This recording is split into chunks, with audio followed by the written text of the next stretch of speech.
ட்ரைடன்ஸ் life இதிலேருந்து continue பண்ணோம். John Dryden was born at Adwinkle, All Saints, Nottinghamshire in 1631. ட்ரைடனோட date of birth ரொம்ப முக்கியம். 1631. பர்த் பிளேஸ் வந்து ஆல்ட்விங்கிள், ஆல் செயின்ட்ஸ். ஷேக்ஸ்பியர் எங்கே பிறந்தார்? Shakespeare Stratford Avon. Milton yes. Okay, Milton எங்கே பிறந்தார்? Bread Street. எஸ். இந்த மாதிரி முக்கியமான ரைட்டர்ஸோட பர்த் பிளேஸ் ரொம்ப முக்கியம். எஸ். ட்ரைடன் வந்து Aldwinkle, All Saints, Nottinghamshire. Year வந்து 1631. ஆத்தர் பேர், அவங்க birth place, date of birth, அதாவது year of birth, year of death. இது தனியாக ஒரு நோட் போட்டு எழுதி வச்சுக்கோங்க குயிக் ரிவிஷனுக்காக. Was educated at Westminster and at Trinity College. படித்தது வந்து வெஸ்ட்மினிஸ்டர்லேயும் ட்ரினிட்டி காலேஜ்லேயும். Cambridge and settled in London about 1657. 1657 தான் வந்து லண்டன் வந்து செட்டில் ஆகுறாரு. Soon after he wrote his first poems of any importance, the heroic stanza on the death of Oliver Cromwell. அவர் வந்து இது லண்டனுக்கு வந்தோடனே வந்து அவரோட ஃபஸ்ட்டு போயம் எழுதுறாரு. என்ன poem? Heroic stanzas on the death of Oliver Cromwell 1659. ஒர்க்கோட இயர் முக்கியம். ஆலிவர் கிராம்வெல் இறந்ததுக்கப்புறம் அவரை பற்றின இது ஒரு எலிஜி. அந்த எலிஜி எழுதுறாரு. And indicative of a rapid change of front. உடனே என்ன பண்ணுறாரு? ஆஸ்ட்ரியா ரிடக்ஸ் எழுதுறாரு. 1659லேயே ஹிஸ்டாரிக் ஸ்டான்ஸ் அந்த டெத் ஆஃப் ஆலிவர் கிராம்வெல் எழுதுறாரு. அதே வருஷத்தில் ஆஸ்ட்ரியா ரிடக்ஸ். இது வந்து ஒரு கான்ட்ரவர்சியான ஒரு விஷயம். ஏன்னா அந்த ப்ராக்கெட்லேயே போட்டிருப்பாங்க புக்கில், indicative of a rapid change of front. அந்த ஆஸ்ட்ரியா ரிடக்ஸ் எதை பற்றி எழுதுறாருன்னா, in celebration of a happy restoration of Charles II. ரெண்டு விதமான, இப்போ மில்டன்னா நம்ம தெரியும், அவர் வந்து ஃபுல்லாக பியூரிட்டன் சப்போர்ட் பண்ணார். 1660 வரைக்குமே வந்து பியூரிட்டன் ரூலை ரொம்ப சப்போர்ட் பண்ணார். அதுக்கப்புறம் சார்ல்ஸ் II வந்தப்புறம் அவரை எக்ஸிக்யூட் பண்ணவே பிளான் பண்ணாங்க. இவர் வந்து பியூரிட்டனை சப்போர்ட் பண்ணுறான்னு சொல்லிட்டு எக்ஸிக்யூட் பண்ண பிளான் பண்ணி, அப்போ அவர் கண் பார்வையில் ப்ளஸ் அவரை நிறைய பேர் சப்போர்ட் பண்ண ரெக்வஸ்ட் பண்ணனால அவர் உயிரோடு விட்டாங்க. இருந்தாலும் அதுக்கப்புறம் அவர் ரெஸ்டரேஷன் எந்த இடத்துலையுமே சப்போர்ட் பண்ணல, தனியாக போய் வாழ ஆரம்பிச்சிட்டார். அவர் வந்து அவரோட ஸ்டாண்ட் வந்து ரொம்ப உறுதியாக இருந்துச்சு, சப்போர்ட் பண்ணால் பியூரிட்டனிசம். அதுக்கப்புறம் ரெஸ்டரேஷன் வந்தப்புறம் ரெஸ்டரேஷன் எங்கேயுமே சப்போர்ட் பண்ணல. ஆனால் ட்ரைடன் அப்படி கிடையாது. இறந்த உடனே ஆலிவர் கிராம்வெல் இறந்த உடனே ஆலிவர் கிராம்வெலுக்கு எலிஜி எழுதுறாரு. அடுத்த கொஞ்ச நாள்லேயே ரெஸ்டரேஷன் எழுதுறாரு. அடுத்த கொஞ்ச நாள் ரெஸ்டரேஷனுக்காக ஆஸ்ட்ரியா ரிடக்ஸ், ஹாப்பி ரெஸ்டரேஷனுங்கிற பேரில் ஆஸ்ட்ரியா ரிடக்ஸ் எழுதுறாரு. நம்ம அவரோட ஹிஸ்ட்ரி இன்னும் அப்படியே பார்ப்போம் வரிசையாக. டக்குன்னு மாறிக்கிட்டே இருப்பார் ட்ரைடன் வந்து அவரோட ஸ்டாண்டில் வந்து மாறிக்கிட்டே இருப்பார். இதனால் ட்ரைடன் என்ன சொல்கிறாங்கன்னா, இப்போ நம்ம ஒரு நார்மலாக ஒருத்தர் அடிக்கடி அவரோட ஸ்டாண்டை மாற்றினா அவர் என்ன சொல்லுவோம்? அவரை சரியான ஆள் சொல்லுவோமா இல்லை தவறான ஆள் சொல்லுவோமா? அவர் வந்து நம்ம விமர்சிப்போம். ஒருத்தர் வந்து சேஞ்ச் ஆன அடிக்கடி அவரோட ஸ்டாண்டில் சேஞ்ச் ஆகிட்டு இருந்தால் அவர் வந்து நெகட்டிவாக தான் விமர்சிப்போம். ஆனால் ட்ரைடனை பொறுத்த வரைக்கும் நிறைய ஹிஸ்டாரியன்ஸ் இந்த அவரோட லைஃப் ஹிஸ்ட்ரி எழுதுவாங்க எல்லாமே என்ன சொல்கிறாங்க, if Dryden change he changed with a nation. இந்த சென்டென்ஸ் ஞாபகம் வச்சுக்கோங்க. If Triton changed he changed with a nation. Triton அடிக்கடி சேஞ்ச் ஆனார். ஆனால் எதோட சேஞ்ச் ஆனார்? நாடு எப்படி மாறுதோ அதுக்கேற்ற மாதிரி மாறிக்கிட்டார். நாடு எப்படி மாறுதோ அதுக்கேற்ற மாதிரி இவர் மாறிக்கிட்டார். மில்டன் மாதிரிலாம் ரொம்ப பிடிவாதமாக இல்லை, நான் என்னோடய கொள்கையில் தான் கரெக்டாக இருப்பேன்ட்டு. நாடு கேத்தலிக் கண்ட்ரியாக இருந்தால் கேத்தலிக்காக மாறுவார், ப்ராட்டஸ்டண்ட்டாக இருந்தால் ப்ராட்டஸ்டண்ட்டாக மாறுவார், பியூரிட்டனிசம் இருந்தால் பியூரிட்டனாக மாறுவார், ரெஸ்டரேஷன் இருக்கும்போது ரெஸ்டரேஷனாக மாறுவார். இதான் இவரை பற்றினா நம்ம இவரோட ஸ்டாண்டை புரிஞ்சுக்கணும்னா இந்த பாயிண்ட் நம்ம புரிஞ்சுக்கணும். If Dryden change he changed with a nation. 1659 death of Oliver Cromwell போயமோ உடனே வந்து ஆஸ்ட்ரியா ரிடக்ஸ் மீனிங் என்னது? Happy restoration. சார்ல்ஸ் II பாராட்டி எழுதுறாரு, டக்குன்னு மாறிடுறாரு.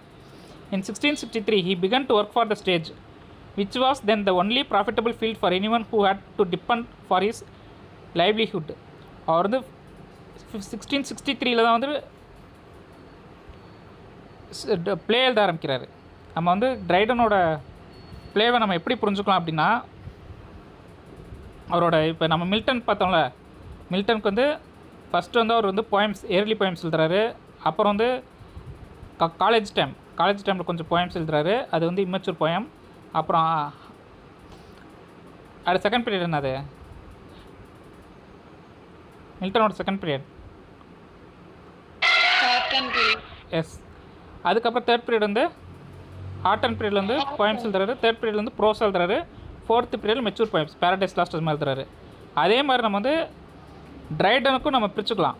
இந்த புக்கில் தரல, இருந்தாலும் நம்ம என்ன பண்ணலாம், ட்ரைடனுக்கும் வந்து அவர் ஃபஸ்ட்டு வந்து போயம்ஸ் எழுதுறாரு, இயர்லி போயம்ஸ். தென் அதுக்கப்புறம் ஃபுல்லாக வந்து ப்ளேக்கு போயிடுறாரு. ப்ளே என்ன மாதிரி ப்ளே அப்படின்னா, ஜஸ்ட் அ மினிட்,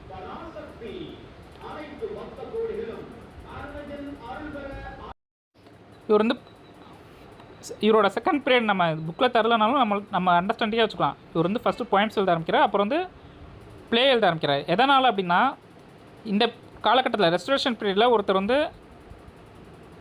ஒரு ரைட்டர் அப்படின்னா அவர் எப்படி மட்டும் தான் ப்ராஃபிட் சம்பாதிக்க முடியும், ப்ளே எழுதி மட்டும்தான் ப்ராஃபிட் சம்பாதிக்க முடியும். போய்ட்ரிக்கு அப்போ வந்து பெரிய லெவலில் வந்து போய்ட்ரி எழுதி சம்பாதிக்கக்கூடிய நிலைமை இல்லை. And for some 15 years play writing continue to be chief occupation. அடுத்த 15 years வரைக்கும் அவர் வந்து ப்ளே மட்டுமே எழுதுறாரு. 1663 ஆரம்பித்து 1678 வரைக்கும் அவர் என்ன பண்ணுறாரு, ப்ளே மட்டுமே தான் எழுதுறாரு. அது வந்து அடுத்த சாப்டரில் நம்ம பார்ப்போம் என்னென்ன ப்ளே எழுதினார் அப்படின்னு சொல்லிட்டு. In 1670 he was made poet laureate and in 1681 opened a new chapter in his career with the publication of the first of his great satires in verse, Absalom and Achitophel. This was followed by the other work of the same character and later by 2 theological poems, Religio Laici, a defense of the Church of England, and Hinton the Panther, an elaborate argument in favor of the Roman Catholicism. 1670க்கு அப்புறம் அவர் மறுபடி poem எழுத ஆரம்பிக்கிறாரு. அதாவது first ஆரம்பத்தில் poems எழுதினார். அதில் 2 poem தான் ரொம்ப முக்கியமான போயம்.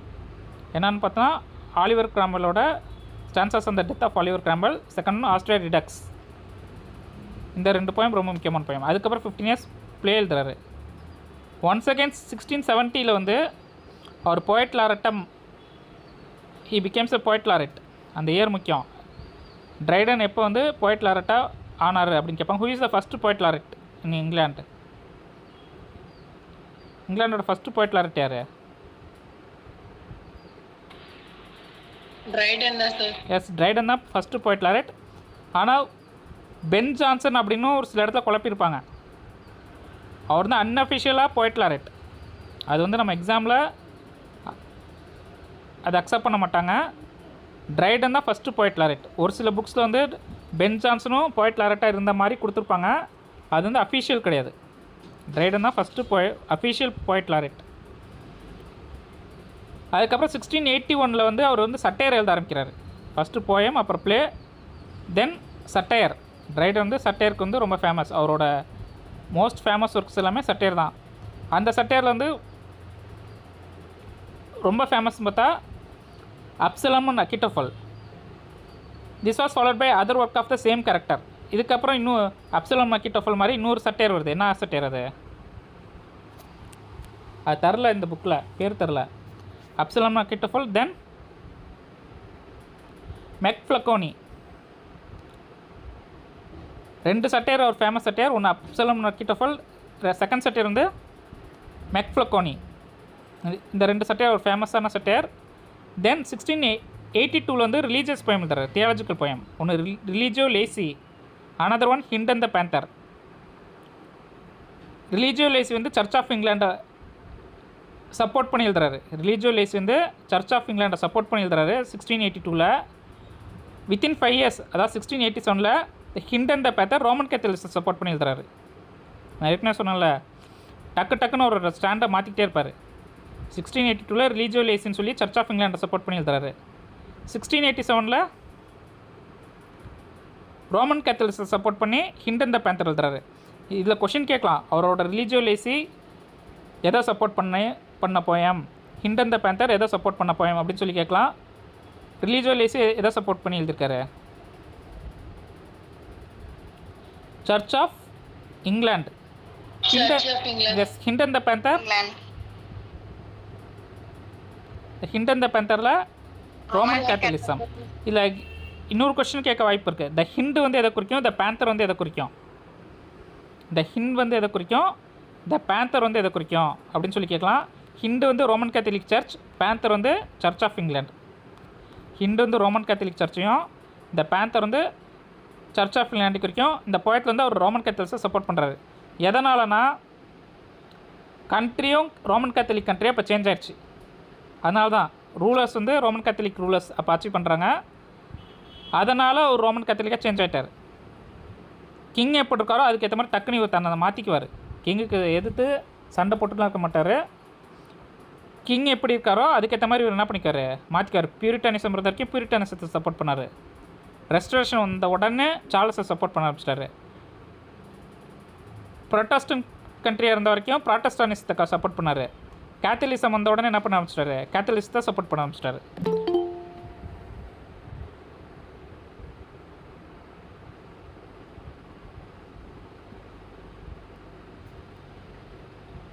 ஓகே, இந்த consequence of this change of religion, the revolution of 1688 came upon him as a heavy blow. அதுக்கப்புறம் 1688ல் ஒரு ரெவல்யூஷன் வருது இங்கிலாண்டில். என்ன ரெவல்யூஷன்? 1688ல் க்ளோரியஸ் ரெவல்யூஷன் சொல்லுவாங்க. அதை 1688ல் glorious revolution. Yes, bloodless revolution. அதுக்கு இன்னொரு பேர் வந்து பிளட்லெஸ் ரெவல்யூஷன்.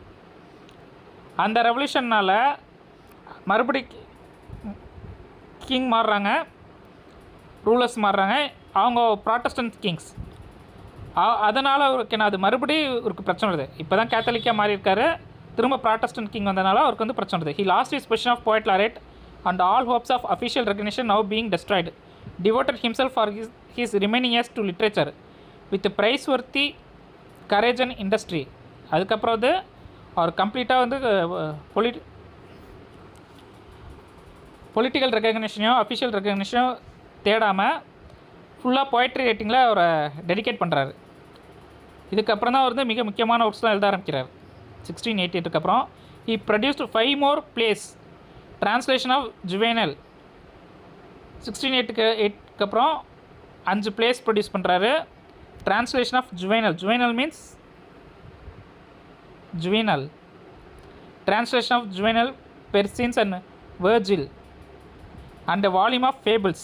Juvenalனா அது ஒரு சட்டையர். Juvenal அப்படிங்கிறது சட்டையர். ஒரு 3 or 4 kinds of satires இருக்குது. அதில் Juvenal அப்படிங்கிறது ஒரு ஒன் கைண்ட் ஆஃப் சட்டையர். அதுக்கப்புறம் இவரோட மிக முக்கியமான ப்ரொடக்ஷன் பார்த்தா fables, a paraphrase from Homer, Ovid, Boccaccio, Chaucer. இவங்களோட ஒர்க்கில் இருக்கக்கூடிய ஸ்டோரிஸ் எடுத்து ஷார்ட் ஸ்டோரி வடிவில் கொடுத்துப்பார்.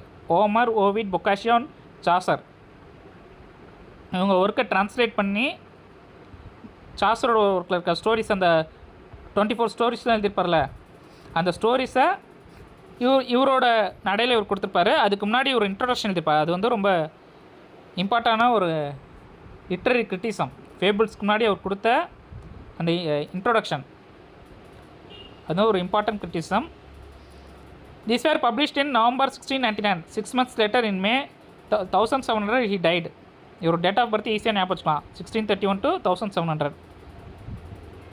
Any doubts so far? First அவர் போயம் எழுத ஆரம்பிக்கிறார். என்னென்ன போயம் எழுதுறாரு? Stanzas on the death of Oliver Cromwell and Austria Redux. Then he move on to play writing. 15 years கம்ப்ளீட்டாக ப்ளே டெடிகேட் பண்ணுறாரு. இவரோட பிளேஸை 2 டைப்ஸாக பிரிக்கலாம். என்னென்ன ப்ளே அது இதில் கொடுக்கல, நெக்ஸ்ட் சாப்டர் தான் கொடுத்துருப்பாங்க. என்னென்ன play?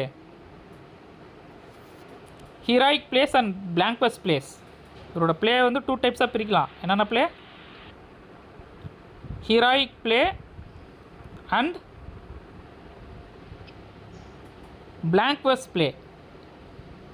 Am I audible?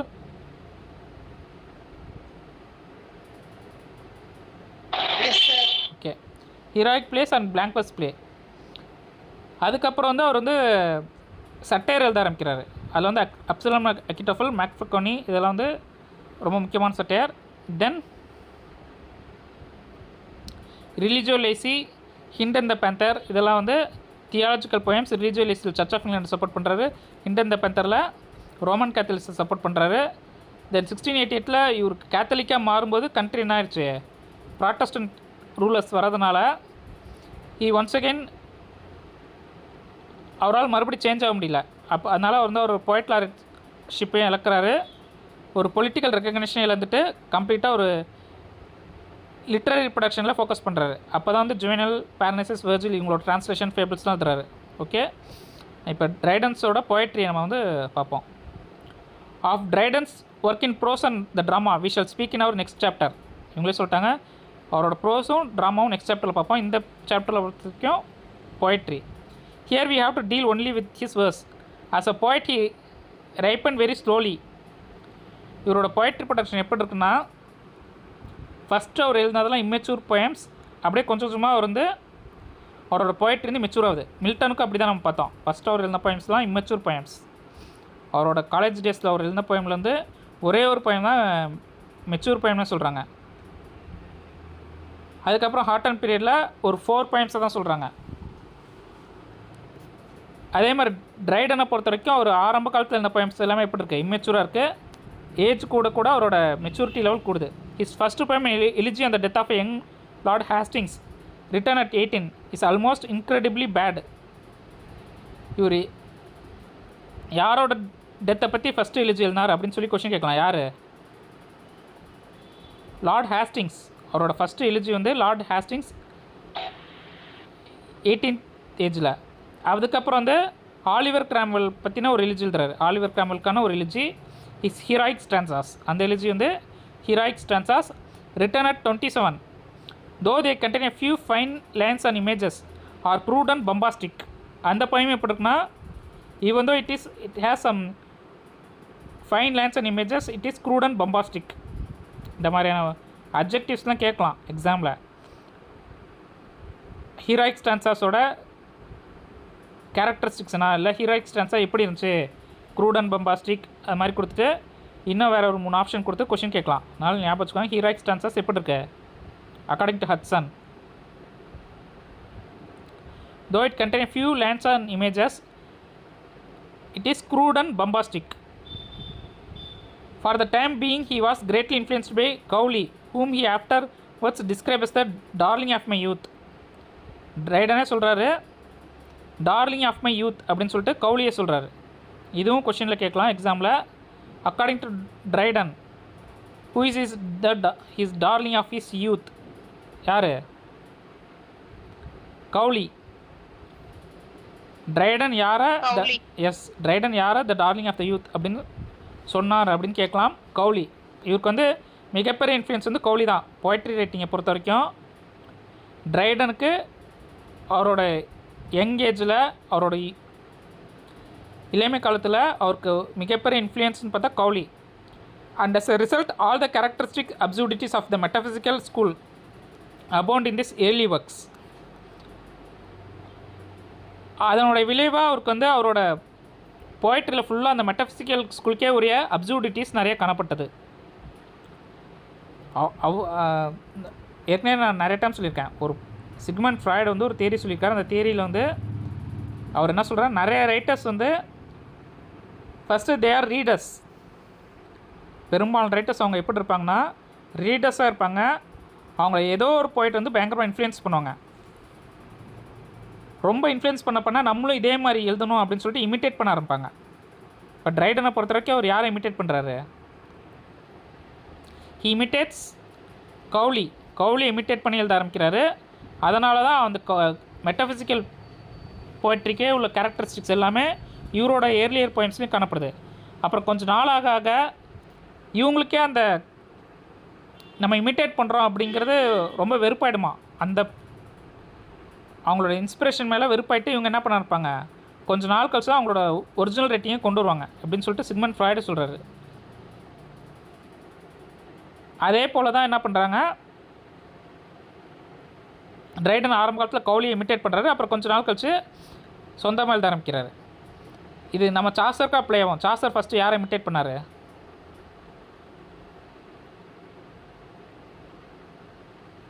சாஸரோட writings S first சாஸரோட ரைட்டிங்ஸில் பார்த்தா ஃப்ரெஞ்சு ஒர்க்கை ட்ரான்ஸ்லேட் பண்ணார். அப்புறம் ஃப்ரெஞ்சு ஒர்க்கை இமிட்டேட் பண்ணி த புக் ஆஃப் டச்சஸ் எழுதினார். அப்புறம் Italian works Boccaccio Italian writers ஃபுல்லாக இமிட்டேட் பண்ணார். கடைசியாக தான் அவரோட ஒரிஜினல் ரைட்டிங் வராரு, த கேண்டர்பரி டேல்ஸ். அவரோட இங்கிலீஷ் பீரியட் அப்படின்னு சொல்லி பார்ப்போம்ல, அப்போ தான் வந்து அவரோட ஒரிஜினல் ஒர்க் எழுத ஆரம்பிக்கிறாரு. ஆனால் சாஸர் இமிட்டேட் பண்ணி நிறைய பேர் எழுத ஆரம்பித்தாங்க. அவங்களாம் யார்? சாஸர் வந்து இட்டாலியன் ரைட்டர்ஸ் இமிட்டேட் பண்ணி எழுதினார். அதுக்கப்புறம் அவரோட ஒரிஜினல் ரைட்டிங் கொண்டு வந்தார் இங்கிலீஷ் பீரியடில். அதில் தான் கேண்டர்பரி டேல்ஸ் பார்த்தோம். அடுத்த 1 சென்ச்சுரி ஃபுல்லாக ஒரிஜினல் ரைட்டிங்கே கிடையாது. சாஸரோட ஏஜ் முடிஞ்சப்பறம் ஸ்பென்சர் வரைக்கும் ஒரிஜினல் ரைட்டிங் அப்படிங்கிறது இங்கிலீஷ் பீரியடில் கிடையாது. எல்லாமே சாஸர் இமிட்டேட் பண்ணி தான் இருந்தாங்க. அவங்கள என்னன்னு நம்ம சொல்லுவோம்? English Chaucerians, Scottish Chaucerians. English Chaucerians, Scottish சாசேரியன்ஸ்னு ரெண்டாக பிரித்து சொல்லுவோம். அவங்க there are so many writers. யாராவது ஒருத்தர் தான் சொல்ல முடியுமா சாசேரியன்ஸில்?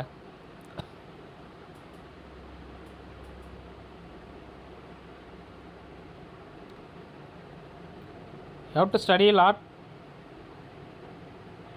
John Walton. John Walton அல்ல. John Walton. I am asking about English Chaucerians and Scottish Chaucerians.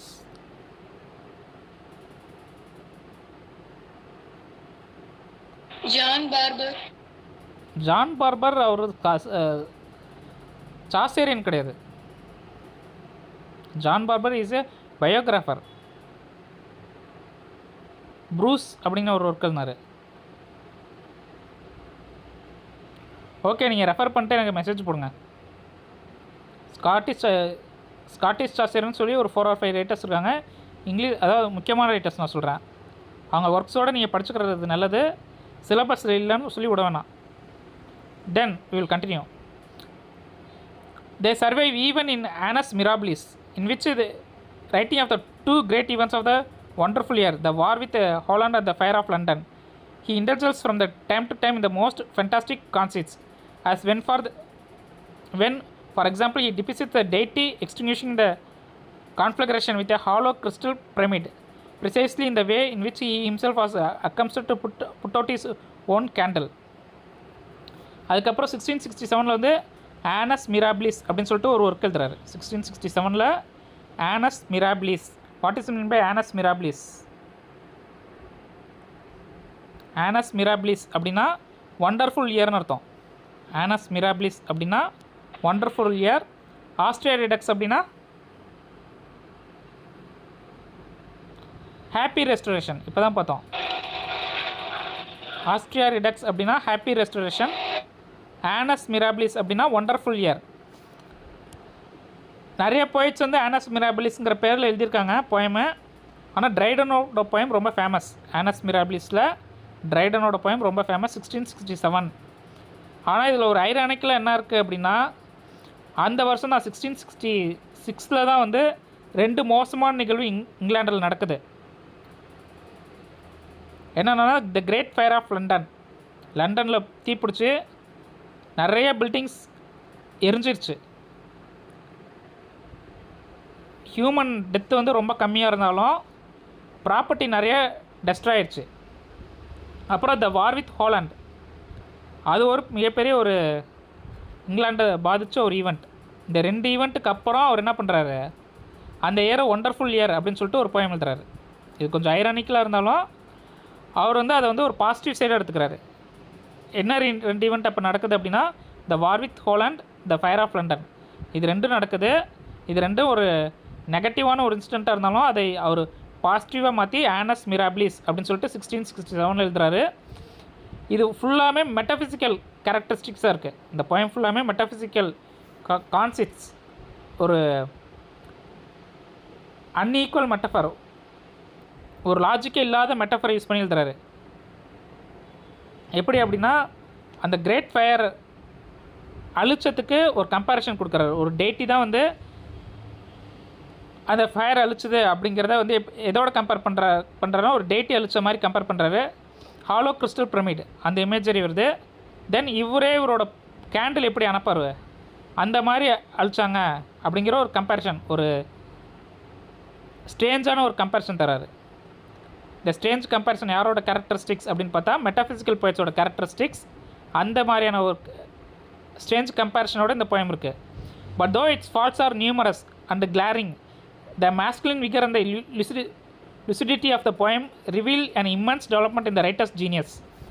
இந்த poem என்னதான் நிறைய ஃபால்ஸோடு இருந்தாலும் இதில் இருக்கக்கூடிய masculine vigor and lucidity of the poem அது வந்து அவரோட poetic genius டெவலப்மெண்ட்டை காமிக்குது. நம்ம மில்டனில் படிச்சிருப்போம் அப்படியே ஒவ்வொரு போயமும் எப்படி டெவலப் ஆச்சு. குறிப்பாக அந்த ஹாட்டன் பீரியடில் 4 போயம், ஃபஸ்ட்டு போயமுக்கு லாஸ்ட்டு போயமுக்கு எப்படி டெவலப்மெண்ட் இருந்தது ஸ்டெப் பை ஸ்டெப்பாக பார்த்த மாதிரி ட்ரைடனோட போயமில் அவரோட ஃபஸ்ட்டு போயத்துக்கும் இப்போ இருக்க அந்த ஆனஸ் மிராபிள்ஸ்க்கும் ஒரு அவரோட ஜீனியஸ்னஸில் ஒரு பெரிய டெவலப்மெண்ட் தெரியுது அப்படின்னு சொல்கிறாங்க. For the full exhibition of his power however we have to turn to the work of the last 20 years of his life, in which his emancipation from the false test of the metaphysical retest is complete, and his style no longer turbid and choked with all sorts of rubbish flows clear and strong. அவரோட original ஜீனியஸ்னஸ் புரிஞ்சுக்கணுன்னா கடைசி 20 years, ஃபஸ்ட்டும் அவர் poem எழுதுறாரு, நடுவில் ஒரு 15 years play எழுதிட்டு அவரோட லைஃப்பில் last 20 years அதாவது 1680 அப்புறம் மறுபடியும் போய்ட்ரி எழுத ஆரம்பிக்கிறாரு. இவரோட ஜீனியஸ்னஸ் எந்த அளவுக்கு டெவலப் ஆகிருக்குன்னு நம்ம புரிஞ்சுக்கணுன்னா அவர் கடைசியாக 20 இயர்ஸ் இருந்தால் அந்த ஒர்க்கை நம்ம பார்க்கணும் அப்படின்னு சொல்கிறாங்க. அதில் வந்து அவரோட அந்த மெட்டாஃபிசிக்கல் கேரக்டரிஸ்டிக்ஸே கம்ப்ளீட்டாக ஸ்டாப் பண்ணிட்டார். அந்த false state of metaphysical writers, இந்த மெட்டாஃபிசிக்கல் ரைட்டர்ஸ் எப்போதுமே எப்படி இருப்பாங்கன்னா ரொம்ப ஆர்டிஃபிஷியலாக இருப்பாங்க. நம்ம முன்னாடி பார்த்தோம், லாஸ்ட் கிளாஸில் பார்த்தோம், மெட்டாஃபிசிக்கல் ரைட்டர்ஸோட ரைட்டிங்ஸ் எல்லாமே எப்படி இருக்கும், ஸ்பான்டேனியஸாக இருக்குமா ஆர்டிஃபிஷியலாக இருக்குமா? ஆர்டிஃபிஷியல். மெட்டாஃபிசிக்கல் ரைட்டர்ஸோட ஒர்க் எல்லாமே ஆர்டிஃபிஷியலாக இருக்கும். எஸ், அந்த மாதிரியான ரைட்டிங்கை விட்டுட்டு இவர் வந்து ஒரு ஒரு நேச்சுரல் ரைட்டிங்க்கு திரும்புகிறாரு. This work which marks the definite establishment of the classical school of poetry in England and maybe dealt with under 3 heads. இவரோட இந்த சேஞ்ச் தான் வந்து கிளாசிக்கல் ஸ்கூல் ஆஃப் போய்ட்ரியை இங்கிலாண்டில் திரும்ப கொண்டு வந்துச்சு. இதுக்கு முன்னாடி எல்லாமே வந்து ஒரு ஆர்டிஃபிஷியல் ரைட்டிங் இருந்த காலகட்டத்தில் ஒரு ரொம்ப இன்டலெக்சுவலாக எழுதணும், அந்த ஏஜ் ஆஃப் பியூரிட்டன் அந்த டைமில் வந்து ரொம்ப இன்டலெக்சுவலாக இருக்கணும் அப்படிங்கிற காலத்தை தாண்டி ஒரு கிளாசிக்கல் ஸ்கூல் ஆஃப் போய்ட்ரி இங்கிலாண்டில் ரிட்டர்ன் ஆகிறதுக்கு நியோ கிளாசிசம் அடுத்த ஏஜ் நம்ம பார்ப்போம். நியோ கிளாசிசம் சொல்லிட்டு ஏஜ் ஆஃப் ட்ரைடனுக்கு அப்புறம் நியோ கிளாசிசம் வரும். அந்த நியோ கிளாசிசம் ஸ்டார்ட் ஆகிறதுக்கு யார் காரணமாக இருந்தது? ட்ரைடன் தான் காரணமாக இருந்தார். அவரோட போய்ட்ரியில் இதை வந்து 3 ஹெட்ஸில் பிரிக்கிறாங்க. அவரோட போய்ட்ரி வந்து 3ஆக பிரிக்கிறாங்க. Absalom and Achitophel, written amid the excitement following the alleged popish plot to defend the king's policy against the Earl of Shaftesbury, and specially famous for its powerful character studies as of Shaftesbury himself under the name of Achitophel, and the Duke of Buckingham under that of Zimri. இந்த points தான் ரொம்ப முக்கியம். Absalom அக்கிட்டோஃபல் வந்து ஒரு satire, ஒரு political satire. அதில் அவர் யாரை support பண்ணுறாரு அப்படின்னா கிங்கை சப்போர்ட் பண்ணுறாரு. அப்சலோம் அக்கிட்டோஃபலில் கிங்கை சப்போர்ட் பண்ணுறாரு. அந்த கிங்குக்கு எதிராக இருந்த 2 பேர் யார் அப்படின்னா Earl of Shaftesbury and Duke of Buckingham. Earl of Shaftesbury and Duke of Buckingham இவங்க 2 பேரும் கிங்குக்கு எதிராக இருக்காங்க. இல்லை என்ன மாதிரியான கொஷின்ஸ் கேட்கலாம் அப்படின்னா இவர் வந்து அக்கிட்டோஃபல் அப்படிங்கிற அக்கிட்டோஃபல் வந்து யாரை குறிக்கும் அப்படின்னு சொல்லி கேட்கலாம். அக்கிட்டோஃபல் வந்து சிம்பாலிக்காக அக்கிட்டோஃபல் ரெப்ரசன்ஸ் ஹூம் அல்லது ஹூம் டஸ் த அக்கிட்டோஃபல் ரெப்ரசன்ஸ் யார்? ஏல் ஆஃப் ஷாப்ஸ்பெரி. அதுக்கப்புறம் வந்து டியூக் ஆஃப் பக்கிங்ஹாமை எந்த கேரக்டரில் அவர் வந்து போர்ட்ரே பண்ணியிருக்கார் அப்படின்னா ஜிம்ரி. அந்த அப்சலோம் அக்கிட்டோஃபலில் ஜிம்ரிங்கிற ஒரு கேரக்டர் வரும். அந்த ஜிம்ரிங்கிற கேரக்டர் யார் ரெப்ரசன்ட் பண்ணுவோம் அப்படின்னா டியூக் ஆஃப் பக்கிங்ஹாம். அக்கிட்டோஃபலுங்கிற ஒரு கேரக்டர் வரும். அந்த அக்கிட்டோஃபலுங்கிற கேரக்டர் யாரை ரெப்ரசன்ட் பண்ணோம் அப்படின்னா ஷாப்ஸ்பெரி.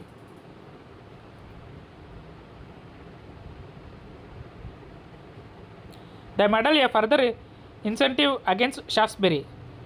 மறுபடியும் த மெடல் எழுதுறாரு. இவர் அப்சலோம் அக்கிட்டோஃபல் எழுந்த அப்புறம் ஏல் ஆஃப் ஷாப்ஸ்பெரி இவரை அட்டாக் பண்ணி ஒரு போயம் எழுதுறாரு. மறுபடியும் அதுக்கு ரிப்ளை கொடுக்குற மாதிரி என்ன பண்ணுறாரு ட்ரைடன்? த மெடல் எழுதுறாரு. ரெண்டு பேரும் போயட்ரிலேயே சண்டை போட்டுக்கிறாங்க. ட்ரைடனும் ஷாக்ஸ்பெரியும் மாற்றி மாற்றி போயட்ரிலேயே சண்டை போட்டுக்கிறாங்க. ஃபஸ்ட்டு இவர் ஏல் ஆஃப் ஷாக்ஸ்பெரியை கேவலப்படுத்தி சட்டையர் பண்ணி இவர் ஒரு போயம் எழுதுறாரு. அந்த போயம் வந்து அப்சலம் அண்ட் அக்கிட்டோஃபல். அதுக்கு அவர் ஒரு ரிப்ளை கொடுக்குறாரு. மறுபடியும் இவர் என்ன பண்ணுறாரு, திரும்ப ட்ரைடன் த மெடல் அப்படின்னு சொல்லிட்டு ஒரு போயம் எழுதுறாரு. And MacFlecknoe scathing personal attack on a former friend Thomas Shadwell. அடுத்து மூணாவது சட்டையர் நம்ம ஏற்கனவே பார்த்தோம்ல, மெக்ஃப்ளக்கோனின்னு ஒரு போயம் சொன்னேன். அவர் ஒரு 2 ஃபேமஸ் சட்டையர், ஒன்று அப்சலம் அண்ட் அக்கிட்டோஃபல், ரெண்டாவது மெக்ஃப்ளக்கோனி. மெக்ஃப்ளக்கோனி யார் அட்டாக் பண்ணுறாருன்னா Thomas Shadwell, who had replied to the medal இந்த poem filled with scurrilous abuse. ட்ரைடனோட போயட்ரி வந்து 3 ஹெட்ஸில் பிரிக்கிறாங்க. அதில் ஃபஸ்ட்டு வந்து பொலிட்டிக்கல் சட்டையர். அந்த பொலிட்டிக்கல் சட்டையரில் ஒரு 3 ஃபேமஸ் சட்டையர் எழுதியிருக்காரு. ஃபஸ்ட்டு வந்து அப்சலம் அக்கிட்டோஃபல். அதில் யார் அட்டாக் பண்ணி எழுதுறாரு, ஏல் ஆஃப் ஷாக்ஸ்பெரி அட்டாக் பண்ணி எழுதுறாரு. அதுக்கு ஏல் ஆஃப் ஷாக்ஸ்பெரி ஒரு ரிப்ளை கொடுக்குறாரு. அந்த ரிப்ளை அட்டாக் பண்ணி த மெடல்னு எழுதுறாரு, செகண்ட் போயம். அந்த மெடலை யார் அட்டாக் பண்ணுறா, தாமஸ் ஷாட்வெல் அட்டாக் பண்ணுறாரு. அந்த மெடலை வந்து தாமஸ் ஷாட்வெல் அட்டாக் பண்ணுறாரு. அதுக்கு ஒன்று தேர்டு சட்டையர் மெக்ஃப்ளக்கோனி அப்படிங்கிற தேர்ட் சட்டையர் எழுதுறாரு. To you understand this point? அவரோட சட்டையர் போயம் மொத்தம் 3 போயம். இந்த 3 போயம் உங்களுக்கு புரியுதா, யார் அட்டாக் பண்ணி எழுந்தாங்க அப்படிங்கிறது? ஜிம்ரிங்கிற கேரக்டர் யார் ரெப்ரசென்ட் பண்ணுவோம்? Whom does Zimri represent? Duke of Buckingham. Yes, Duke of Buckingham. In MacFlecknoe, whom does Dryden attack? The poem MacFlecknoe, whom does Dryden attack? Thomas Shadwell. Thomas Shadwell, yes. அடுத்து second, first political satire, then doctrinal poems, அதாவது theological poems. Second poems வந்து theological poems. அதில் 2 poem நம்ம முன்னாடியே பார்த்துட்டோம், Religio Laici and the Hind and the Panther. This are not in the strict sense religious.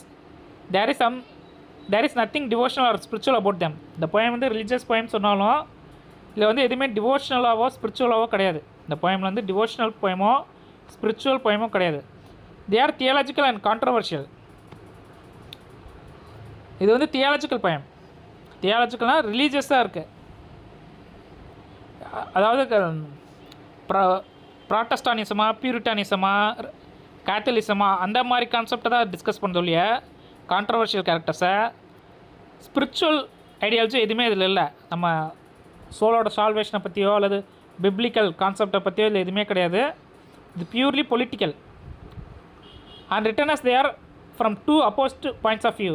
இது ரெண்டுமே எதிரெதிர் போயம்ஸ், எதிரெதிரான கருத்தையோடைய போயம். ஏன்னா ரிலீஜியஸ் லேசி வந்து சர்ச் ஆஃப் இங்கிலாண்டை சப்போர்ட் பண்ணுது, ஹிண்ட் அண்ட் த பெத்தர் வந்து அதுக்கு ஆப்போசிட்டாக இருக்கக்கூடிய ரோமன் கேத்தலிக்ஸை சப்போர்ட் பண்ணுது. ரெண்டுமே வந்து 2 டிஃப்ரெண்ட் பாயிண்ட்ஸ் ஆஃப் வியூவில் சேம் போய்ட்டால் எழுதப்பட்டது. They are curiously interesting as exhibiting Dryden's mastery in the conduct of an argument in verse and his extraordinary skill in making the most of whatever position he might for the moment adopt. இந்த போயமில் வந்து நம்ம ட்ரைடனோட argumentative ஸ்கில்லை நம்ம ஈஸியாக தெரிஞ்சுக்க முடியும். அவரோட கருத்தை வந்து எந்த அளவுக்கு ஒரு போயட்ரி மூலயமா ஆர்குமெண்ட்டாக எடுத்து வைக்கிறாரு, அவருக்கான அந்த ஆர்குமெண்ட் ஸ்கில், அதுவும் போயட்ரி ரைட்டிங் மூலயமா அந்த ஆர்குமெண்ட்டை எப்படி எடுத்து வைக்கிறார் அப்படிங்கிற ஸ்கில்லை வந்து நம்ம இந்த 2 போயம் படித்தா புரிஞ்சுக்க முடியும். ஏன்னா ஒருத்தரே ஒரு பாயிண்ட்டை சப்போர்ட் பண்ணி எழுதுறாரு, அவரே என்ன பண்ணுறாரு கொஞ்சம் நேரம் கழிச்சு அப்போஸ் பண்ணி எழுதுறாரு. இது 2 ஸ்கில்லுமே அவர்கிட்ட இருக்குது. அதுக்கப்புறம் வந்து அவர் எப்படி ஒரு விஷயத்தை ஈஸியாக அடாப்ட் ஆகுறாரு, டக்குன்னு எப்படி சோஷியல் சேஞ்சுக்கு ஏற்ற மாதிரி தன்னை அடாப்ட் பண்ணிக்கிறார் அப்படிங்கிறதையும் இந்த போயமை படித்தா புரிஞ்சுக்க முடியும். His mental flexibility and agility gave him remarkable power as a special pleader. இவரோட ஃப்ளெக்சிபிலிட்டியும் இவரோட அடாப்டபிலிட்டியும் எப்படி வந்து இவர் ஈஸியாக வந்து ஒரு விஷயத்தை இவரோட ஈஸியாக ஒரு ஆர்குமெண்ட்டை எடுத்து வைக்கக்கூடிய திறமை இவருக்கு இருக்குது அப்படிங்கிறத புரிய வைக்குது. த fables, third type of poetry வந்து fables. These fine tales written amid the anxieties of Dryden's last year and under the increasing burden of age and ill health, so far from suggesting any flagging of energy, rather show the poet almost at his best and give him a title to rank among our best storytellers in verse. The Parliament Arsit, based upon the Knight's Tale of Chaucer, provides an opportunity for most of instructive comparison between the method and the art of 14th century and those of the 17th century poet. இவரோட best creation அப்படின்னு பார்த்தா த fables தான். அதில் யார் யாரோட work அப்படின்னு சொல்லி கேட்க வாய்ப்பு இருக்குது. யார் யார் ஃபேபிள்ஸில் யார் யாரோட ஒர்க் எழுதியிருக்காரு?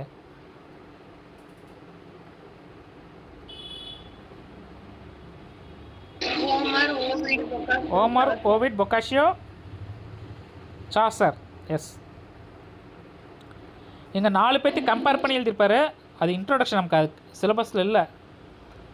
இருந்தாலும் ஒரு அடிப்படையாக நீங்கள் அதை அண்டர்ஸ்டாண்ட் பண்ணிக்கோங்க. அந்த 4 போயத்தோட ஒர்க்ஸும் எப்படி கம்பேர் பண்ணுறாரு அப்படின்னு சொல்லிட்டு நம்ம அதுக்கான எக்ஸ்ட்ரா மெட்டீரியல்ஸை உங்களுக்கு அனுப்பிச்சுட்றேன், குரூப்பில் போட்டுடுறேன், பிபிடி ஃபார்மில் போட்டுடுறேன்.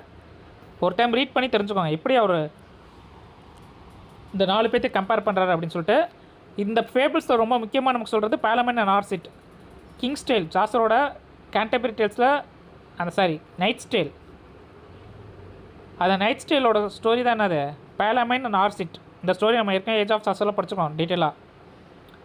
அந்த ஸ்டோரியில் வந்து அவர் கம்பேர் பண்ணுறாரு 14th century ஸ்டோரி டெல்லிங் மெத்தடுக்கும் 17th century போய்ட்டுக்கும் உள்ள கேரக்டரிஸ்டிக்ஸை அவர் வந்து கம்பேர் பண்ணுறாரு. எப்படி வந்து அவங்களோட method and art of 14th century, 14th century எப்படி வந்து என்ன மெத்தடில் ஸ்டோரி சொன்னாங்க, 17th century எப்படி சொல்கிறாங்க அப்படிங்கிற ஒரு கம்பேரிஷனை த பார்லிமெண்ட் அண்ட் ஆர்சிட் இல்லை வைக்கிறாரு. Dryden's poetry alike it's in its limitation and in its merit is thoroughly representative of the age. ட்ரைடனோட போய்ட்ரி வச்சு நம்ம வந்து அந்த இவர் தான் வந்து அவர் அந்த ஏஜோட ரெப்ரஸன்டேட்டிவ். இவரோட போயமை ஸ்டடி பண்ணுறது மூலிமா அந்த ஏஜ் எப்படி இருந்துச்சு அப்படிங்கிறத நம்ம ஈஸியாக அண்டர்ஸ்டாண்ட் பண்ண முடியும் அப்படின்னு சொல்லிட்டு சொல்கிறாங்க. As a whole, it is marked by a general want of what we are accustomed to call the essentially poetic qualities. It has little imaginative power, little depth of feeling, little spiritual glow or favor, and except here and there, as in the 2 remarkable odes to the memory of Mrs. Anne Killigrew on Alexander's feast, it rarely touches a high lyrical note. இவரோட poem வந்து ஒரு போய்ட்டிக்கல் quality நம்ம எதெல்லாம் சொல்கிறோம் அது எதுவுமே இல்லை அப்படின்னு சொல்கிறாங்க. It has little imaginative power. அவரோட எந்த போயம்லேயுமே என்ன இல்லை, இமேஜினேட்டிவ் பவரே இல்லை, டெப்த் ஆஃப் ஃபீலிங் இல்லை. லிட்டில் அப்படின்னா இல்லைன்னு அர்த்தம். ஏன் லிட்டில்னா கொஞ்சம் நேரம் இருக்குன்னு அர்த்தம், வெறும் லிட்டில்னா இல்லைன்னு அர்த்தம். லிட்டில் ஸ்பிரிச்சுவல் க்ளோ, இது எதுவுமே அவரோட போய்ட்ரியில் இல்லை. It lacks, Dryden poetry lacks dash dash and dash அப்படின்னு கேட்டால் imaginative power, depth of feeling and spiritual glow. ஒரு சில இடங்களில் மட்டும்தான் வந்து இதெல்லாம் இருக்குது. பெரும்பாலும் அவரோட போய்ட்ரியில் என்ன இல்லை, imaginative power, depth of feeling, spiritual glow or fervour இதெல்லாம் எதுவுமே கிடையாது. அவரோட ரிமார்க்கபிள் ஓட்ஸ் அப்படின்னு பார்த்தா 2 ஓட்ஸ் சொல்கிறாங்க. அந்த ஓட்ஸில் மட்டும் தான் ஹியர் அண்ட் தேர் ஏதோ கொஞ்சம் இருக்குது. To the memory of Mrs Anne Killigrew and Alexander's feast. இந்த அலெக்சாண்டர் ஃபீஸ்ட் நமக்கு சிலபஸில் இருக்குது, அதை பார்ப்போம். On the other hand, it is characterized by splendid intellectuality and a manly vigor of style. இவரோட போயமில் வந்து இமேஜினேட்டிவ் பவர் பதிலாக என்ன தான் இருக்குது, இன்டலெக்சுவாலிட்டி. ரொம்ப அறிவுபூர்வமாக எழுதுறாரு, உணர்வுபூர்வமாக போயத்தை எழுதாமல் அறிவுபூர்வமாக எழுதுறாரு. நம்ம லாஸ்ட் கிளாஸில் பார்த்தோம், ரொம்ப இன்டலெக்சுவலாக இருக்கவங்க ப்ரோஸ் தான் எழுதுவாங்க. ரொம்ப இமேஜினேட்டிவ் அல்லது க்ரியேட்டிவ் பவர் உள்ளவங்க போய்ட்ரி எழுதுவாங்க. பொதுவாக வந்து poetry for imagination and prose for intellectuality இப்படி தான் நம்ம டிவைட் பண்ணுறோம் ஜானரை. பட் ட்ரைடனோட போய்ட்ரி கூட எப்படி இருக்கு, it is filled with intellectuality. Age of Dryden எல்லா போய்ட்ஸுமே அப்படி தான் இருப்பாங்க, அதில் குறிப்பாக ட்ரைடனும் அப்படி தான் இருக்கார். His poetry is filled with intellectuality rather than imaginative power. If Dryden is seldom poetic, using the word in the sense which we attach to it when we are thinking, say of Coleridge and Keats, he at least gives us many passages of wonderful strength and eloquence. Dryden வந்து போய்ட்டிக்காகவே போய்ட்டே இல்லை அப்படின்னு எடுத்துக்கிட்டால் கூட நம்ம கீட்ஸை compare பண்ணாலோ அல்லது கால்ட்ரிட்ஜை கம்பேர் பண்ணால் ட்ரைடன் என்னவே கிடையாது. அவரோட போயம் வந்து போய்ட்டிக்காகவே இல்லை. போயம்க்கு ஒரு எந்த ஒரு கேரக்டரிஸ்டிக்ஸுமே அவரோட போயமில் இல்லை. அட்லீஸ்ட் அவர் என்ன தர்றாருன்னா மெனி பேசேஜஸ் தராரு. அவரோட போயம்லாம் எப்படி இருக்குன்னா பேசேஜஸ் ஸ்டைல், அதுக்கு பேசேஜஸாக இருக்குது, போய்ட்ரிக்கான எந்த ஒரு கேரக்டரிஸ்டிக்ஸும் இல்லை அப்படின்னு சொல்கிறாங்க. These things you have to understand. இதை வந்து ஒரு அண்டர்ஸ்டாண்டிங் பெஸ்ட்டாக ஹை ஆர்டர் திங்கிங் கொஷினாக கேட்டலாம், ஹார்ட் கொஷினாக. ட்ரைடனோட poem, what are the characteristics of Dryden's poem அப்படின்னா என்னென்ன பாயிண்ட்ஸ் தான் சொல்லலாம். ட்ரைடனோட போயத்தோட கேரக்டரிஸ்டிக்ஸ் எதெல்லாம் ஒரு போயமில் இல்லை. Little imagination. Yes, little imaginative power. Then imagination இல்லை. எஸ், இமேஜினேஷன் இல்லை. தென் வேற என்ன இல்லை, ஃபீலிங் இல்லை, ஃபீலிங் இல்லை, டெப்த் ஆஃப் ஃபீலிங் இல்லை, எஸ், ஸ்பிரிச்சுவல் க்ளோ இல்லை. இது எதுவுமே இல்லாமல் it is filled with intellectuality and manly vigour. It is filled with intellectuality and manly vigour. இந்த மாதிரியான வேர்ட்ஸ் ரொம்ப முக்கியம். அப்ஜெக்டிவ்னு நம்ம எதெல்லாம் பார்க்குறோம், டிஸ்கிரிப்டிவ் வேர்ட்ஸ். ஒரு ஒர்க்கையோ ஒரு ஆத்தரையோ டிஸ்கிரைப் பண்ணக்கூடிய வேர்ட்ஸ் வந்து compulsory you have to underline and write it separately in your note book. நமக்கு வந்து அது ரொம்ப ரொம்ப important. Dryden's works is filled with dash and dash அப்படி கொடுத்துட்டு கீழே ஆப்ஷன் கொடுத்துலாம். Intellectuality and manly vigour, imagination and creative power, spirituality and அது மாதிரி வேறு ஏதாவது கொடுத்துடலாம். நம்ம வந்து அப்போ கன்ஃபியூஸ் ஆகிடுவோம். அதனால் வந்து இந்த மாதிரி வேர்ட்ஸ் தனியாக நீங்கள் எழுதி வச்சுக்கோங்க. ட்ரைடன் போட்டு கேரக்டரிஸ்டிக்ஸ் ஆஃப் ட்ரைடன் போய்ட்ரி அப்படி போட்டுட்டு என்ன பண்ணுங்கள், இன்டலெக்சுவாலிட்டி அண்ட் மேன்லி விகர் மாதிரி ஒவ்வொரு போய்ட்டுக்குமே வந்து அவங்களோட கேரக்டரிஸ்டிக்ஸ் தனியாக நோட் போட்டு எழுதிக்கோங்க. அப்போ தான் உங்களுக்கு ரிவைஸ் பண்ணுறப்ப ஈஸியாக இருக்கும். It is therefore easy to see why he holds his own as a satirist and a reasoner in verse. இதனால தான் நம்ம ஈஸியாக புரிஞ்சுக்கலாம் அவர் ஏன் வந்து ஈஸியாக ஒரு சட்டைரிஸ்டாகவும் ஒரு ரீசனராகவும் இருக்கார் அப்படிங்கிறத புரிஞ்சுக்கலாம். ஏன்னா இவர் போய்ட்ரிலேயே கூட திங்க் பண்ணி தான் எழுதுறாரு. ஒரு ஃபீலிங்ஸை எக்ஸ்ப்ரெஸ் பண்ணாமல், ஸ்பான்டேனியஸாக ஃபீலிங்ஸ் எக்ஸ்ப்ரெஸ் பண்ணாமல் அதை கூட வந்து அவரோட இன்டலெக்சுவல் திங்கிங் மூலயமா தான் எழுதுறாரு. That's why he became a satirist. Poetry எழுதுந்து அவர் சட்டைரிஸ்டாக இருக்கிறதுக்கு காரணம் வந்து லாஜிக் யூஸ் பண்ணி அவர் திங்க் பண்ணி எழுதுறாரு. In both these fields, the author of Absalom and Achitophel and Religious Lacy is still our greatest master. அவர் அப்சலோம் அக்கிட்டோஃபல் எடுத்துட்டாலும் சரி, ரிலீஜியோ லேசி எடுத்துட்டாலும் சரி, இது ரெண்டுமே ஆர்கியூமெண்டேட்டிவ் போயம். ஒரு விஷயத்தை ஆர்கியூ பண்ணக்கூடிய ஒரு போயம். இதில் வந்து நம்மளோட கிரேட்டஸ்ட் மாஸ்டரோட மாஸ்டரியை பார்க்கலாம் அப்படின்னு சொல்கிறாங்க. எந்த அளவுக்கு அவர் வந்து சட்டையரை மாஸ்டர் பண்ணி வச்சுருக்காரு அப்படிங்கிறத நம்ம தெரிஞ்சுக்க முடியும். It was Dryden's influence and example which lifted the classic couplet into the place it was to occupy for many years as the accepted measure of serious English poetry. Classic couplet form, அந்த ஹீராயிக் கப்லெட்னு சொல்கிறோம்ல, அந்த couplet form வந்து இங்கிலாண்டில் மறுபடி அதை நிறைய writers use பண்ணுறது மிக முக்கிய காரணம் வந்து யார், ட்ரைடன். நடுவில் வந்து போய்ட்ரியில் வந்து கப்லெட் ஃபார்மே யூஸ் பண்ணல, கிளாசிக் கப்லெட் ஃபார்மே யூஸ் பண்ணாமல் மில்டன்லாம் ஃபுல் அண்ட் ஃபுல் பிளாங்க் ப்ரோஸை யூஸ் பண்ண ஆரம்பிச்சிட்டாரு. அவரோட காலகட்டத்தில் இந்த எல்லா போய்ட்ஸும் என்ன பண்ண ஆரம்பிச்சிட்டாங்க, either they followed blank verse or some other verse form. ஆனால் அந்த கப்லெட் ஃபார்ம் அப்படிங்கிறது இல்லை, அதை திரும்ப கொண்டு வந்தது யார் அப்படின்னா Triton. when he began to write, he liked the literary world in general, was in a state of uncertainty in regard to the best form to adopt. அவர் எழுத ஆரம்பித்தப்ப எந்த மாதிரி ஃபார்ம் அடாப்ட் பண்ணோம் அப்படிங்கிறதுல ஒரு கன்ஃபியூஷனில் இருந்தாராம். Thus we find him fluctuating between the Gondibet stanza in the poem on Oliver Cromwell and in Annus Mirabilis, and the regular couplet in Australian Ducks and the Panegyric on the Coronation. With Absalom and Achitophel, he made his final choice of the latter form, and by his splendid use of it, he proved its capabilities and assured its success. அவர் வந்து ஆரம்பத்தில் ரொம்ப confused ஸ்டேட்டில் இருந்தப்போ ரெண்டு விதமான stanza form use பண்ணுறாரு. First வந்து காண்டிபட், அது ஞாபகம் வச்சுக்கோங்க. காண்டிபட்டுங்கிற ஸ்டான்ஸா ஃபார்மை அவர் ஆலிவர் ஸ்டான்சஸ் அந்த டெத் ஆஃப் ஆலிவர் கிராமல் போயம் பார்த்தோம்ல, அதுலேயும் ஆனஸ் மிராபிலிஸ்னு யூஸ் பண்ணுறாரு. இல்லை ஈஸியாக கொஷின் கேட்கலாம். Annus Mirabilis was written in dash stanza form. என்னது? Annus Mirabilis was written in dash stanza form.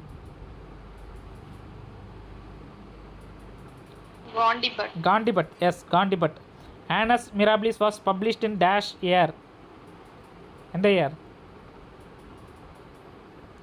1667. அந்த இயர் நீங்கள் ஈஸியாக ஞாபகம் வச்சுக்கலாம். 1666 கிரேட் ஃபயர் ஆஃப் லண்டன் நடக்குது. 1 இயர் லேட்டர் அவர் 1666 பற்றி எழுதுறாரு. 1667 எந்த இயரை பற்றி அவர் எழுதுறாரு? The year mentioned in Annus Mirabilis is dash. Annus மிராபிலிஸில் அவர் ரெஃபர் பண்ணுற இயர் என்னது? எந்த இயர்?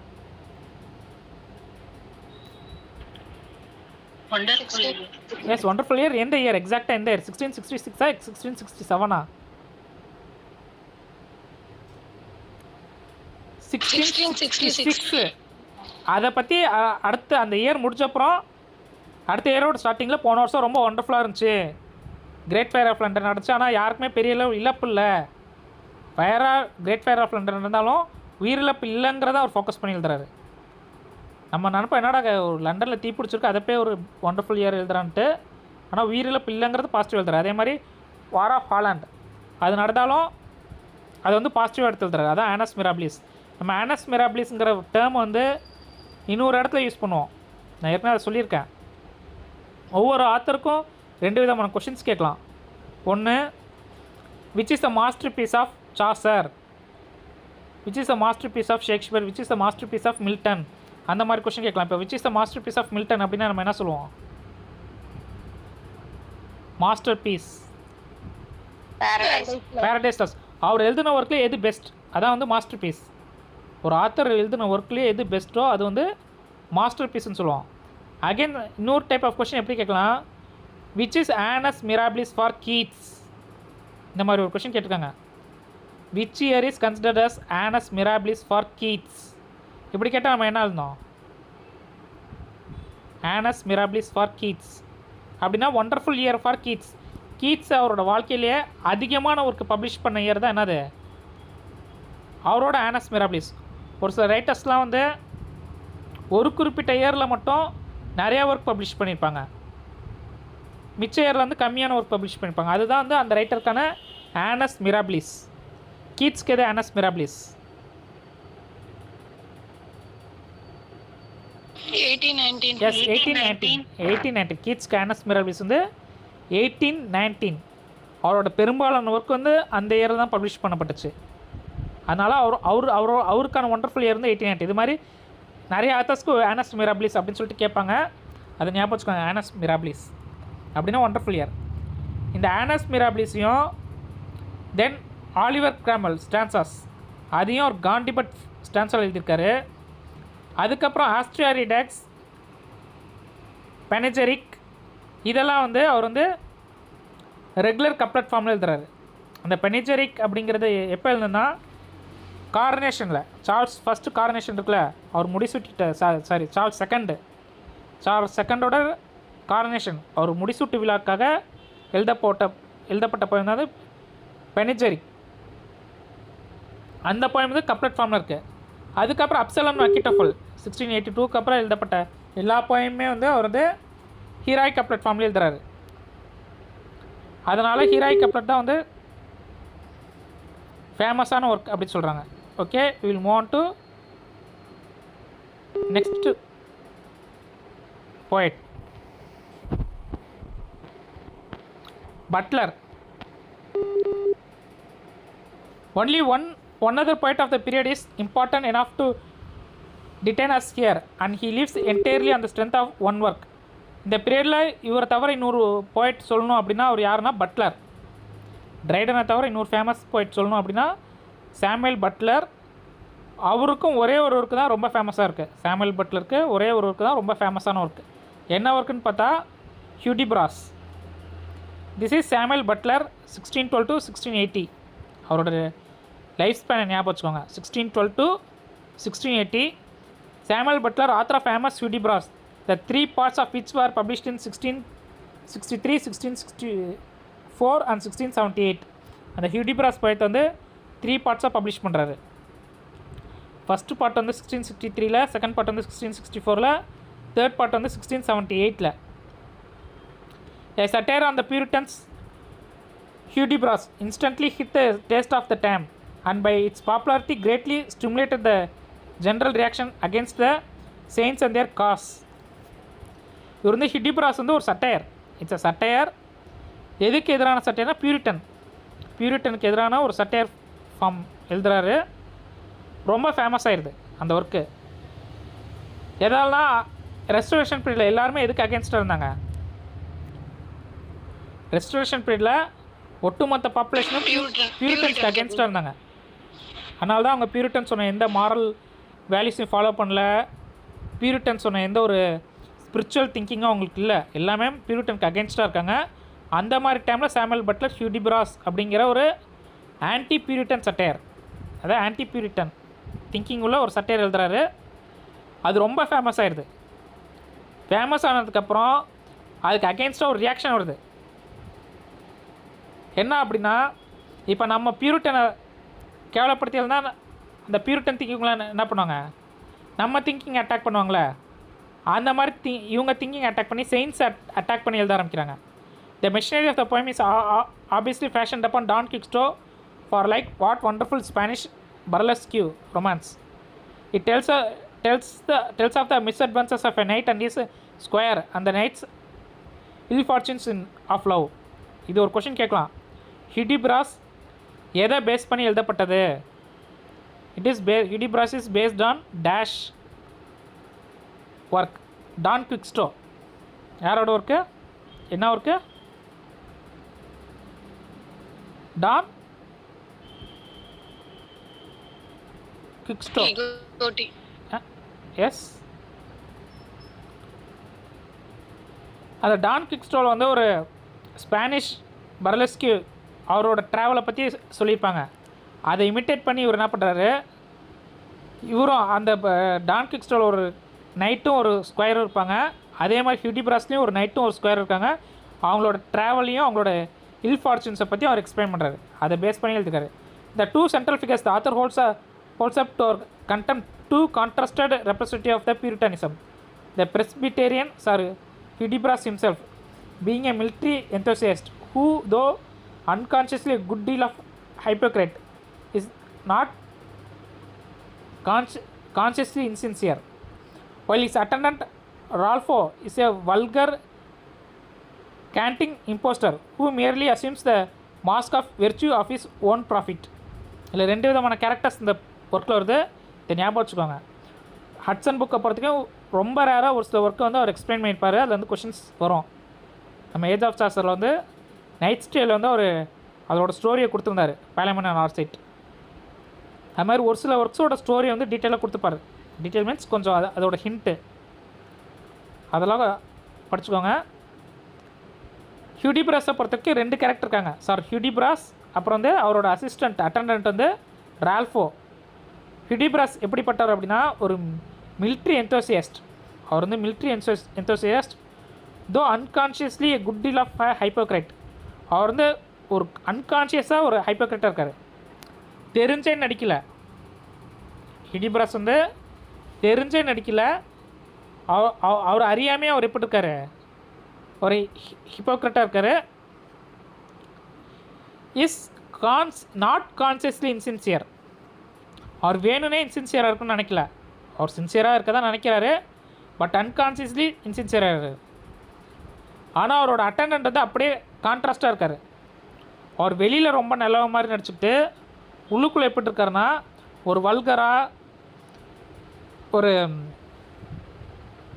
அவரோட சொந்த சுயநலத்துக்காக சொந்த ப்ராஃபிட்டுக்காக ஒரு வெர்ச்சுவஸாக நடிக்கக்கூடிய ஒரு கேரக்டர். ஹியூடிப்ராஸ்க்கும் ரால்ஃபோக்கும் இதான் டிஃப்ரென்ஸ். ஹியூடிப்ராஸ் வெளியில் பார்த்தா ரொம்ப ஒரு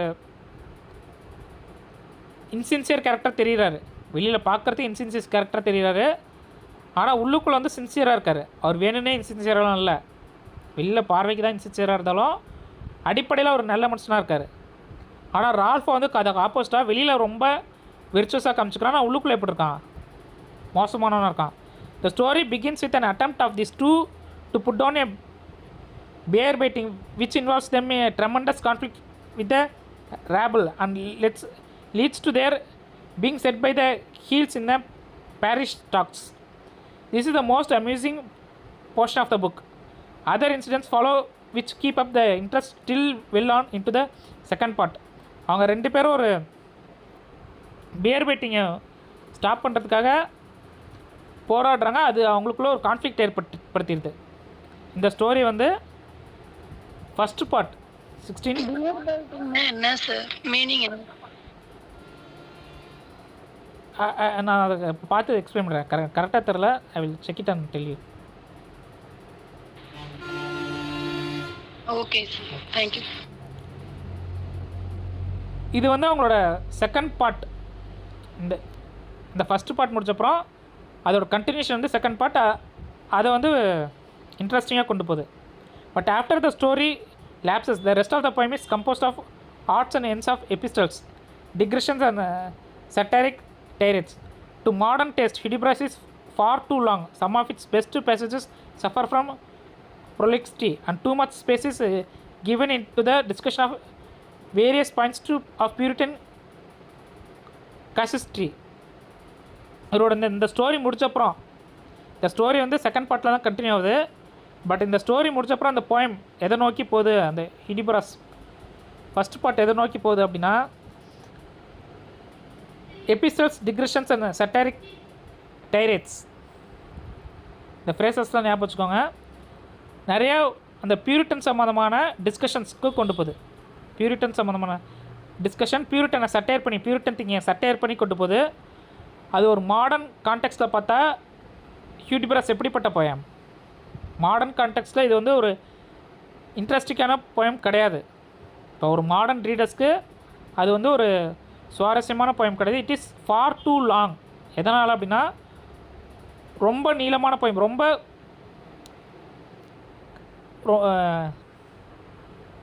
வளவலன்னு இருக்குன்னு சொல்லல, அந்த மாதிரியான ஒரு போயம்.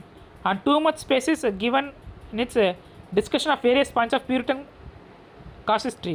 அதில் வந்து நிறைய வந்து டிஸ்கஷன் தான் போகுது. அந்த புக்கு ஃபுல்லாமே வந்து நிறைய டிஸ்கஷன் தான் போகுது. குறிப்பாக பியூரிட்டன் திங்கிங்கை பொறுத்த வரைக்கும். The local and the temporary nature of it subject matters also a various disadvantage in the eyes of the reader of today. இல்லை இன்னொரு நெகட்டிவான பாயிண்ட் என்னென்னா, local and temporary nature of it subject, அந்த காலகட்டத்தில் இருந்த லோக்கல் சப்ஜெக்ட், அந்த டைமுக்குமே இம்பார்ட்டண்ட்டான subject. நம்ம மில்டன் படிக்கும்போது பார்த்துருப்போம். அவர் 20 இயர்ஸ் வந்து பேம்ப்ளெட்ஸ் ஃபுல்லாமே லோக்கல் சப்ஜெக்டை பற்றி தான் எழுதினார். ஒரு யூனிவர்சல் சப்ஜெக்டாக எழுதலை, எந்த காலத்துக்கும் உரியதாக எழுதலை. அந்த காலகட்டத்துக்குரிய அரசியல் சப்ஜெக்ட் எழுதுனால இந்த காலத்தில் நமக்கு படித்தா அது வந்து இன்ட்ரெஸ்ட்டாக இருக்காது அப்படின்னு சொல்லி படித்தோம். மில்டனோட பேம்ப்ளெட்ஸ் வந்து ஒரே ஒரு பேம்ப்ளெட் தவிர மற்ற எல்லாமே இரலவெண்ட், இப்போ படிக்கிறவங்களுக்கு இரலவெண்ட்டாக இருக்கும். அது மாதிரி இதில் இருக்கக்கூடிய டிஸ்கஷன், அந்த பியூரிட்டன் டிஸ்கஷன் இருக்குல்ல, அது எல்லாமே நமக்கு இரலவெண்ட்டாக இருக்குது. ரீடர் ஆஃப் டுடே, இன்றைய காலகட்டத்தில் இருக்க ரீடர்ஸ்க்கு இரலவெண்ட்டாக இருக்குது. Yet it is full of wit and vivacity, and even its doggerel nature and its astonishing double rhymes, though we tire of them after a while, or as Dryden said, fitted to the spirit and purpose of the burlesque. Burlesqueங்கிறது ஒரு genre. அந்த Don குவிக்ஸ்டேங்கிற அந்த that kind of genre. இந்த work ஃபுல்லாக எப்படி இருக்குன்னா, விட் and விவாசிட்டி, ரொம்ப இன்டலெக்சுவலாக இருக்குது. பட் அதே டைமில் வந்து double rhymes, doggerel metre, double rhymes, இதெல்லாம் நமக்கு வந்து இன்ட்ரெஸ்டிங்காக இருந்தாலும் போக போக போர் அடிச்சிருது. அந்த ஒர்க்கு ஃபுல்லாக it is filled with doggerel metre and double rhymes. அது வந்து போக போக வந்து வி டயர்னா it becomes boredom for the modern readers. என்னென்ன characteristics? Doggerel metre and double rhymes.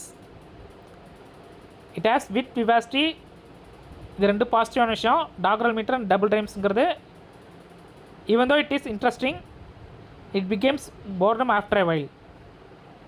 But Dryden இதை பற்றி என்ன சொல்கிறான்னா, it is fitted with a spirit and purpose of the burlesque. பர்லஸ்கிக்கே ஏற்ற ஸ்பிரிட்டும் பர்பஸும் அந்த புக்கில் இருக்குது அப்படின்னு சொல்லிட்டு ட்ரைடன் அந்த பட்லரோட ஒர்க்கை பற்றி சொல்கிறாரு. It was Butler's intention to kill Puritanism by ridicule and we can well understand that his poem delighted the court and was the favorite reading of Charles II, who while he laughed over and praised it, nonetheless permitted the author to spend his last years in poverty. இவர் வந்து யாரை சந்தோஷப்படுத்துறதா எழுதினார் அப்படின்னா Charles டூவை மகிழ்ச்சிப்படுத்துகிறதா எழுதினார் Samuel Butler. He wants to make the king delight. Charles two வந்து அதை பார்த்து ரொம்ப மகிழ்ச்சியாக இருந்திருப்பார், ரொம்ப டிலைட்ஃபுல்லாக இருந்திருப்பார், ரொம்ப சிரிச்சிருப்பார். ஏன்னா பியூரிட்டானிசத்தை இவங்க வந்து ரொம்ப ரெடிக்யூல் பண்ணுறாங்க. பியூரிட்டானிசத்தை ரெடிக்யூல் பண்ணி அதை வந்து கில் பண்ணணும்னு நினைக்கிறாங்க. அந்த பர்பஸை வச்சு சார்ல்ஸ் என்ஜாய் பண்ணியிருப்பார். பட் கடைசி காலத்தில் சாமுவல் பட்லர் எப்படி தான் இருந்தார்? nonetheless permitted the author to spend his last year in poverty. கடைசி காலத்தில் அவர் பாவர்ட்டியில் தான் ஸ்பெண்ட் பண்ணலாம். நம்ம ரைட்டர்ஸ் நிறைய பேர் நம்ம பார்ப்போம், அவங்க பீக்கில் இருக்க டைமில் வந்து கிங்குக்கு ரொம்ப சப்போர்ட்டிவாக இருப்பாங்க, கிங் வந்து இவங்களுக்கு ரொம்ப சப்போர்ட்டிவாக இருப்பாங்க. But end of their life அவங்க எப்படி ஆகிடுவாங்க? அவங்க life they suffer from poverty. என்ன தான் அவங்க பீக்கில் இருந்தாலும் அவங்க எண்ட் ஆஃப் த லைஃப்பில் வந்து தே சஃபர் ஃப்ரம் பாவர்ட்டி. அந்த மாதிரி தான் சாமுவல் பட்லரோட லைஃப்பும் இருக்குது.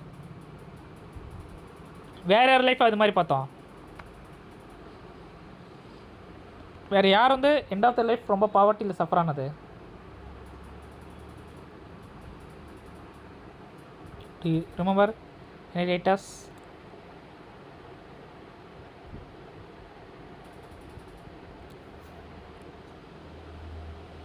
Ben Jonson.